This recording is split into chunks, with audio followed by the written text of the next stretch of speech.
کہ اللہ تعالیٰ آپ کو بتائے۔ تو گویا کہ اللہ تبارک و تعالیٰ نے ہمارے نبی کریم صلی اللہ علیہ وسلم کو غیبی خبریں دیں، آپ نے ہمیں بتائیں، چاہے وہ قرآن کے ذریعے بتائیں کہ قرآن کی آیات کو پیش کیا ہمارے سامنے اور بتایا کہ اللہ کا کلام ہے، اس پر ایمان لے آؤ، تو ہم ایمان لے آئے، وسیلہ نبی کریم صلی اللہ علیہ وسلم ہی بنے ہوئی۔ تو یہ وہ بنیادی عقائد ہیں جو ایک مسلمان کو اپنے ذہن میں رکھنے چاہیے، اور اسی عقیدے پر مرنا اس کے لیے نجات کا ذریعہ اور سبب بنے گا۔ یہ جو بعض حضرات، خواتین و حضرات جوش میں آ کر، غصے میں آ کر، کسی بحث کے نتیجے میں غضبناک ہو کر، یا کسی اچانک آئی ہوئی افتاد یا ناگہانی آفت کا شکار ہو کر زبان سے بعض اوقات ایسے جملے نکال دیتے ہیں جس سے آخرت کا انکار ثابت ہوتا ہے، جیسے ہم نہیں مانتے جنت دوزخ کو، ارے جی میدان محشر کس نے دیکھا، کہاں ہوگا، کون سا حساب و کتاب، یہ سب ایسی معاذ اللہ کتابوں کی باتیں ہیں۔ اگر کوئی اس طرح کے جملے ادا کرتا ہے، عقیدہ آخرت کے بارے میں تذبذب کے عالم میں ہے، وہ دائرہ اسلام سے خارج ہو جائے گا، اور وہ کبھی بھی پھر جنت میں نہیں جا سکتا جب تک کہ اعلانیہ طور پر توبہ نہ کر لے۔ اگر سب کے سامنے اس نے اس طرح کے جملے بولے ہیں تو اعلانیہ توبہ، تنہائی میں اس عقیدہ آخرت کا انکار کر بیٹھا ہے اور اس پہ پختہ یقین کر بیٹھا ہے، تو پھر اس کو خفیہ طور پہ ہی اللہ تعالیٰ کی بارگاہ میں توبہ کرنے کا حکم ہوگا۔ یہ وہ بنیادی عقیدہ ہے کہ جب قرآن پاک کا نزول شروع ہوا، جن کو آپ مکی آیات کہتے ہیں، ان میں زیادہ تر اللہ تبارک و تعالیٰ نے اسی عقیدے کو بیان کیا، کیونکہ کفار کے ذہن میں یہی تھا، اس زمانے کے کفار کے ذہن میں یہی تھا، یا ان کا عقیدہ یہی تھا کہ مرنے کے بعد سب ختم ہو جائے گا، بس اس کے بعد کوئی نہیں زندہ رہے گا، کوئی دوبارہ پیدا نہیں ہوگا۔ اور ایسے اس میں بگاڑ اور مزید اس عقیدے کے اندر ہوا کہ 7 جنم کا تصور پیدا ہوا کہ ایک آدمی مر جاتا ہے، پھر وہ دوسرا جنم لیتا ہے، دوبارہ پیدا کیا جاتا ہے، 7 مرتبہ ایک آدمی کو پیدا کیا جاتا ہے، اور اس پر ایک مخفی سی دلیل، ایک ادنا سی دلیل یہ پیش کی جاتی ہے کہ آپ تھوڑا سا غور کریں گے کہ بعض اوقات آپ کسی جگہ پہنچتے ہیں تو آپ کو ایسا لگتا ہے جیسے پہلے بھی یہ میں نے دیکھا ہے، کسی شخص کو دیکھتے ہیں تو ایسا لگتا ہے جیسے پہلے اس کو کہیں دیکھا ہے، حالانکہ آپ پہلی مرتبہ مل رہے ہوتے ہیں یا پہلی مرتبہ اس مقام کو دیکھ رہے ہوتے ہیں، تو اس کا مطلب یہ ہے کہ پہلے کبھی جنم میں آپ نے اس کو دیکھا ہوگا۔ یہ کوئی کسی عقیدے کے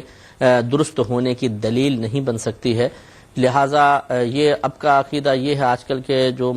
بعض کفار ہیں ان کا عقیدہ یہ ہے کہ 7 جنم ہوتے ہیں، انسان ایک جنم میں کوئی گناہ کر کے مر گیا تو دوسرے جنم میں توبہ کا موقع مل سکتا ہے، لیکن ہمارا مذہب اسلام اس کا رد کرتا ہے، اور پہلے زمانے کے جو بت پرست تھے وہ بھی اس عقیدے کے حامل نہیں تھے، وہ یہی کہا کرتے تھے مر گئے، مٹی میں مل گئے، ختم ہو گیا بس۔ لیکن ہمارے مذہب اسلام نے ایک بالکل جدا گانا تصور قائم کیا، ایک عقیدہ آخرت ہمیں دیا کہ دنیا کی زندگی دراصل امتحان ہے۔ میں بہک سکوں یہ مجال کیا،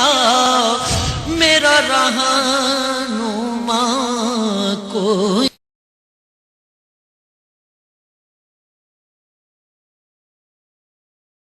یہ مجال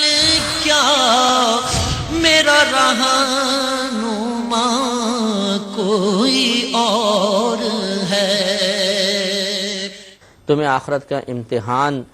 پاس کرنے کے لیے گویا کہ دنیا میں بھیجا گیا ہے، اس کو پاس کرو، اس کے بعد مر جاؤ گے۔ تو اللہ تبارک و تعالیٰ اس لیے نہیں کہ جانتا نہیں ہے، وہ سامنے کھڑ کر کے حساب و کتاب کرے گا، بلکہ اور کئی حکمتیں اور مقاصد میدان محشر کے قائم کرنے کے، لیکن بہرحال اس کا قانون اور قاعدہ یہی ہے کہ تم اللہ کی بارگاہ میں پہنچو گے، اپنا نام اعمال سناؤ گے، اور اللہ کی مرضی کے مطابق نتیجہ ہوا تو جنت میں چلے جاؤ گے، نامطابق ہوا تو جہنم کا منہ دیکھو گے۔ پھر اس میں اگر بالکل عقیدے کی خرابی ہے، ہمیشہ ہمیشہ جہنم میں رہو گے، عمل کی خرابی ہے، تھوڑی بہت میں جا سکتا ہے۔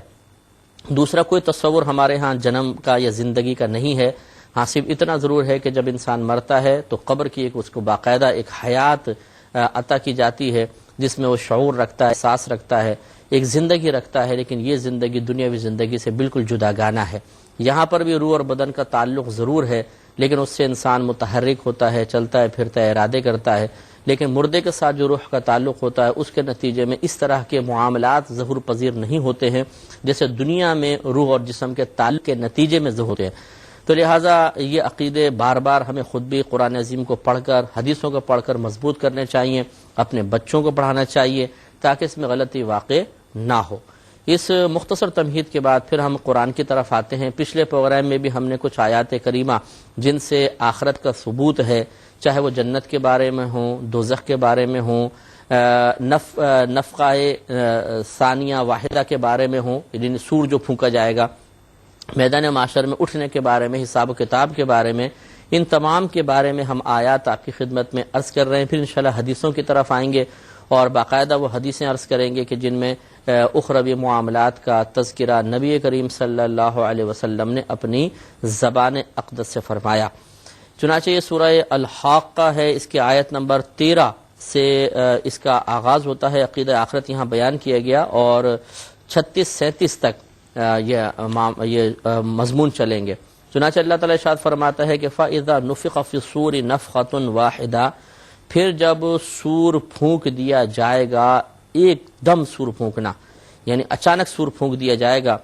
وَحُمِلَتِ الْأَرْضُ وَالْجِبَالُ، اور زمین اور پہاڑ اٹھا کر فَدُكَّتَا دَكَّةً وَاحِدَةً، دفعتاً چورا چورا کر دیے جائیں گے،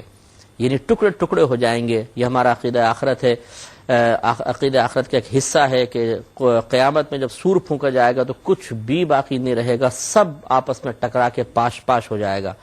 فَيَوْمَئِذٍ وَقَعَتِ الْوَاقِعَةُ، تو وہ دن ہے کہ واقع ہونے والی واقع ہو جائے گی، یعنی قیامت۔ وَانشَقَّتِ السَّمَاءُ، اور آسمان پھٹ جائیں گے۔ فَهِيَ يَوْمَئِذٍ وَاهِيَةٌ، تو اس دن اس کا معاملہ انتہائی نازک ہوگا، جس کو ہم پتلا حال کہتے ہیں۔ جو کوئی بہت ہی نازک حال میں ہو تو ہم کہتے ہیں جس کو تو بڑی پتلی حالت ہے، تو یہ مراد ہے کہ بالکل آسمان جو ہے وہ نازک حالت میں ہو جائے گا۔ وَالْمَلَكُ عَلَىٰ أَرْجَائِهَا، اور فرشتے اس کے کناروں پر کھڑے ہوں گے۔ وَيَحْمِلُ عَرْشَ رَبِّكَ، اور اس دن تیرے رب کا عرش، فَوْقَهُمْ يَوْمَئِذٍ ثَمَانِيَةٌ، اپنے اوپر 8 فرشتے اٹھائیں گے۔ انہیں حملۃ العرش کہتے ہیں۔ یہ 8 فرشتے ہیں جو اللہ تعالیٰ کا عرش اٹھائیں گے۔ اس کی کیا کیفیت ہوگی،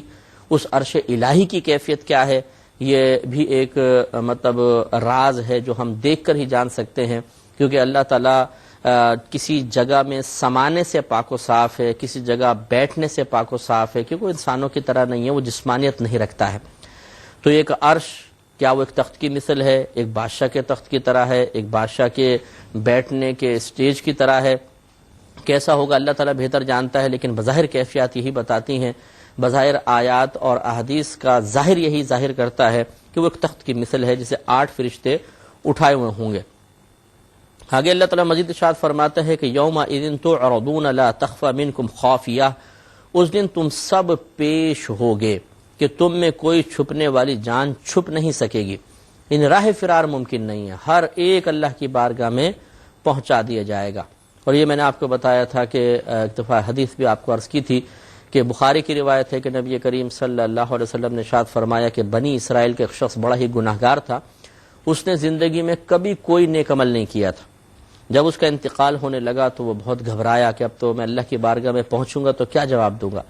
تو اس نے اپنے گھر والوں کو وصیت کی کہ جب میں مر جاؤں تو میری لاش کو جلانا